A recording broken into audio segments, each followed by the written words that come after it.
all the tones of a farewell part 2. Of the uselessness of talking about love. Antonia, think again. You are alone. You have no friends. If you had at least one friend you could count on, I would worry less. I have a great friend, my mother. Luckily, Antonia. But what's wrong with you? You're staggering and very pale.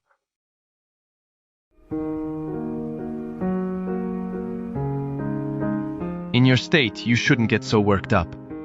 Do you want me to take your blood pressure? No thanks, I'm fine. Sit down here, you can't drive in this state. Only half an hour, though. Yes, certainly. I'll sit down too, if you don't mind. I'm a bit shaken. You'll feel better when I'm gone. I doubt it. Rest, stretch your legs. You have to keep your feet up. I'll put a pillow for you, like this. You better? Yes, thank you. Do you want to tell me a little about yourself? There are many things I don't know about your past, and that I would like to understand before you go. I don't want to talk about my past. I don't mean the recent past. I wanted to ask you about when you were a little girl, before we met. What do you want to know? There's one thing I've always wondered. Why don't you have any friends? All girls have some. I have a very introverted character, Michael.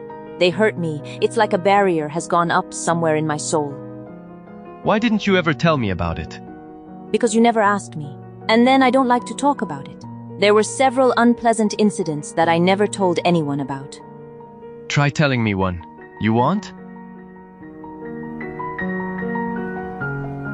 One of my best friends, in high school, took my first boyfriend away from me, a relationship that only lasted a year, but which was very important to me. I was 15. I confided in my classmate. She consoled me and kept my spirits up. We also went on holiday together, to a very nice place in eastern Liguria where her parents had a house. I suffered, but as a normal teenager can suffer, who knows she can count on her family affection. I had a very close bond with my father, and this gave me all the strength I needed. I was only 18 when he died. For me, it was a catastrophe. Immediately after my father's death, that girl wrote me a letter to inform me that she had always made fun of me, and that she had had fun behind my back with our classmates. She told me that she had taken part in a bet. That boy had bet a sandwich that he would be able to seduce me within a month. She bet against me and won. A sandwich? Yes, a sandwich. But what's the point of writing something like that in those circumstances? She said she had done it to apologize and take some weight off her conscience. What a bitch. No sane person hurts someone who is sick to apologize to her. She was a horrible person, your classmate. She was probably dying of envy. You were probably prettier than her, but very childish, an ideal target for bad people. I imagine you with braids and short stockings. You too? Why? Who else imagines you like this? Your brother. Good blood doesn't lie. However, I was just like that, dressed and combed like a little girl, with braids or hair held back by crocheted headbands made by my mother, a pathetic thing to think about. And I also wore braces. I was ridiculous. I should have known that all that interest from the cutest boy in class couldn't have been sincere. Why not? I liked you straight away. It's not true, Michael. Maybe you forgot that you initially left me in the lurch after a few weeks. I hadn't yet understood how important you were to me. It was precisely by being away from you that I understood it. You may have understood it, but I didn't. I really don't know what you saw special in me. You could have half of female Turin at your feet. Why me? Just any girl. Maybe because you're not just any girl. Go on. Another time at a party, while we were drinking a cocktail, a friend of mine said to me in front of everyone, "Why don't you decide to get your breasts redone? You're as flat as an ironing board." And to think that I had worn a new dress and thought I looked particularly pretty. But why are you laughing? You had a collection of girlfriends from Barnum's Circus, Antonia. However, that girl was stupid, as well as a rude person. You have always been very pretty precisely because you are inconspicuous. Redheads, if they wear a lot of makeup and try to attract attention, immediately become vulgar, while you are refined. You have a natural elegance. I'm fond of you, Michael. But you never loved me. I thought I loved you before I fell in love. With Emmanuel, obviously. Yes, I had never loved anyone like this. Does he love you? I do not know. A lot of nonsense is said about love. This is one of the very few things I learned from this matter. The sauce of history, to quote Monzoni. The two of us have never talked about love. We have always taken it for granted that our relationship was fine as it was. It was a mistake. I too thought that it could work like this, but that's not true. As soon as you lower your guard, the fist comes right in your face. Be careful, Michael. I tell you with all my love. Sooner or later it will happen to you too. I don't think so.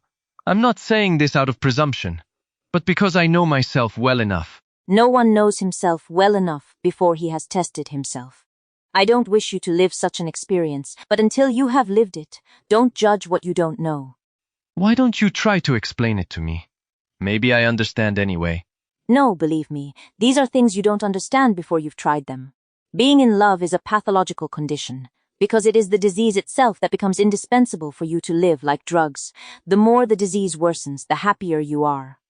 If you try to do without it, you go into withdrawal and suffer terribly. It's like dancing on the edge of a cliff while under the influence of a hallucinogenic substance. You're right. Maybe I've never been in love. Something like this horrifies me just thinking about it. Luckily, Michael, one crazy person in the family is enough.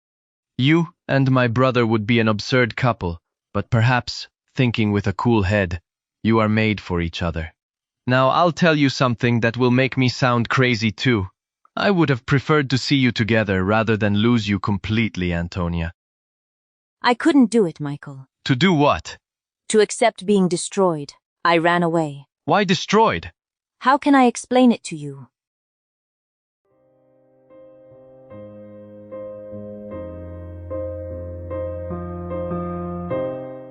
Loving your brother is like watching a supernova explode. You know it will kill you, but you can't help but be amazed to watch the spectacle. It releases tremendous energy. One moment before being incinerated, you are grateful for existing. The next moment, you are dead. I knew I had a rather peculiar little brother, but you're describing him to me as an atomic bomb. I'm not surprised he fell in love with you. You're the only one in the world who sees him that way. I see him this way because he is this way. I understand. I, on the other hand, don't explode or disintegrate, so you didn't find anything special in me, right? Don't be unfair. I really loved you. I was overwhelmed by something bigger than me. I couldn't defend myself.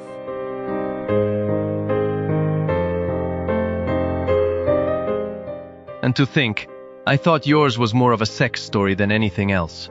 But no, what nonsense. Sex is just a consequence. It's impossible to love someone so much and not be physically attracted to him as well. But Emmanuel doesn't need sex to destroy. For months he demanded that we observe the most absolute chastity. Seriously? Yes, seriously. And why? To prove that we are souls. Your brother can have uncommon strength if he decides it's worth it. A bit like running barefoot on rusty nails because your soul doesn't get tetanus anyway. There's something medieval about it all. It reminds me of flagellating monks and the Black Death. My brother was born in the wrong era. However, I understand less and less. If he loves you so much, why did you leave him? Michael, I don't know how to tell you. You wouldn't believe me.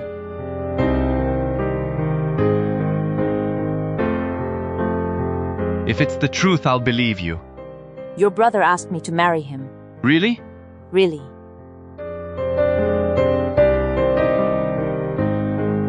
I feel bad just thinking about it. This changes things, Antonia, and quite a bit. You have to give me time to metabolize. Metabolize what? It was madness. Antonia, forgive my accountant mentality, but the math doesn't add up to me. You say you suffered like a dog for missing him. You say you're leaving because you can't bear to see him again without being with him. But you rejected his proposal of marriage. What is it I'm missing? It's useless. You just can't understand. Try to make me understand. It's so obvious that it seems incredible to me to have to explain it to you, and you also make me feel humiliated. Excuse me. Unfortunately, it is necessary. Your brother is a little out of his mind, Michael. There is a seed of madness in him, of absurd exaltation. He is a visionary, a mystic. He alternates moments of unbridled delirium of the senses with ascetic phases worthy of a cloistered monk. This is precisely why I loved him with all of myself, but I was always afraid of him.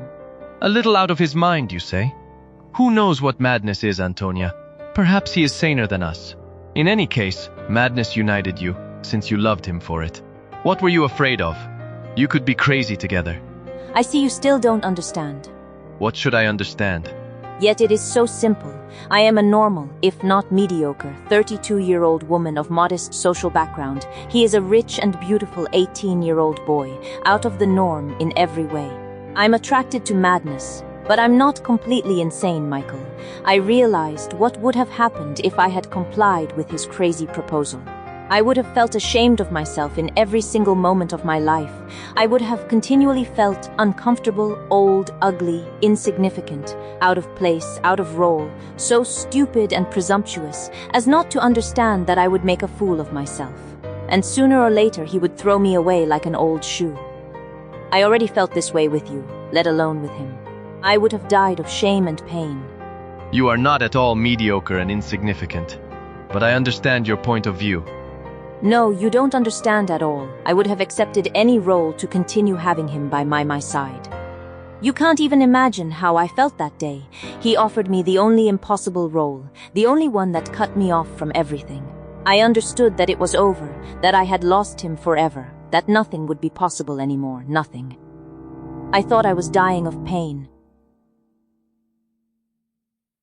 Antonia, my brother is strange. He doesn't care what others think.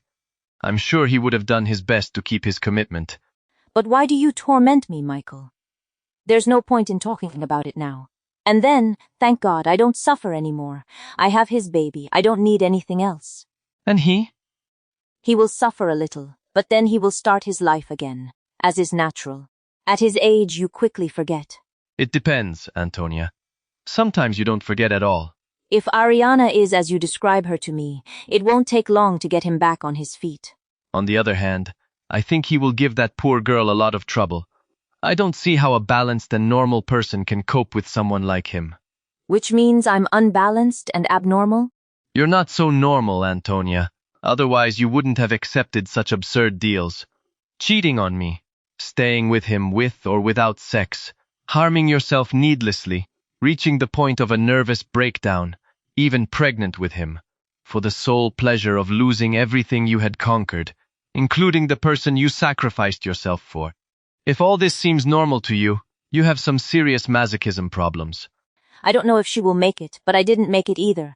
I wanted to live, despite everything. Normal survival instinct. I was hoping you could save me. You miscalculated, at least judging by how things turned out. I know, but I couldn't have known it then. However, I can still help you if you want. You don't run any risks with me. You will heal. It's just a matter of time. Maybe I don't know how to love in the strict sense of the term, but I know how to care for someone. Affection doesn't go away. It's not like falling in love. It is stable and resists storms. For 9,000 years. Why 9,000? Anyway, no. No what? I don't think I can heal, Michael, not now or ever. In fact, I don't want to heal at all. Let me go, please.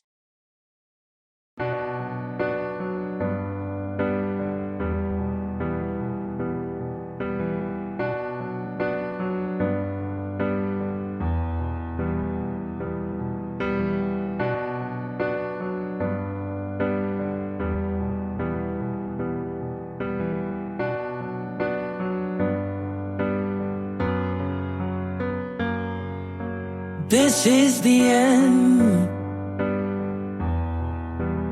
Hold your breath and count to 10. Feel the earth move and then give my heart burst again. For this is the end. I've drowned and dreamt this moment, so overdue I owe them. Swept away, I'm stolen.